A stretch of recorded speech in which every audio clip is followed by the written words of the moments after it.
Hi, and thanks for joining us on the Great South East. Well, you can't be guaranteed that you'll always have sun on the Sunshine Coast, just like you probably won't find gold on the Gold Coast. But that doesn't mean if you find yourself up this way on a rainy day that you won't have a fabulous time. I've got some ideas of things that you can do that will keep you occupied, and you'll probably learn a thing or two. That's later in the show. For now though, here's the rest of the team. And Liz experiences the Blackall Ranges with a twist of Southeast Asian culture. Kim meets up with a walking group against a backdrop of some of the best views in Brisbane. But first, here's Laurel. Tell me every family's the same. There's always a race between the kids to see who can get to the Sunday comics first. My favourite has always been Swamp. I love those daggy rats. Oh, daggy rats. Just to introduce myself, my name's Phil Judd. I do cartooning for a living. I have my own studio. There's a real art to creating a classic cartoon, but Phil's happy to share the secrets, passing his skills on to the next generation. In his Comic Express class for 7 to 12-year-olds and one slightly older student, we're having fun with cartoon monsters. Now, I've drawn a nice big jaw on him because I want him to look a bit frightening.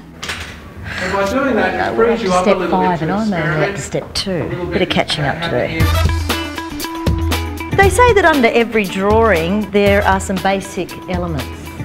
Oh, definitely, and that's what I'm trying to show the kids here, that every drawing you start with, you need to start with basic shapes and build it up from there. It's not a trick or, there's nothing really magical about it. It's just learning how to do that and feeling comfortable to do it.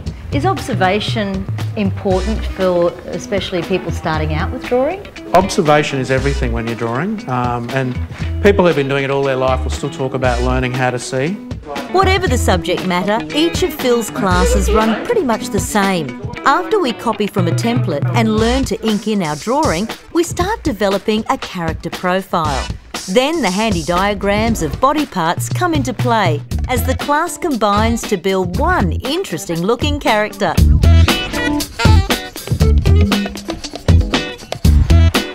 Once our confidence is sky high, we get to create our own beasts.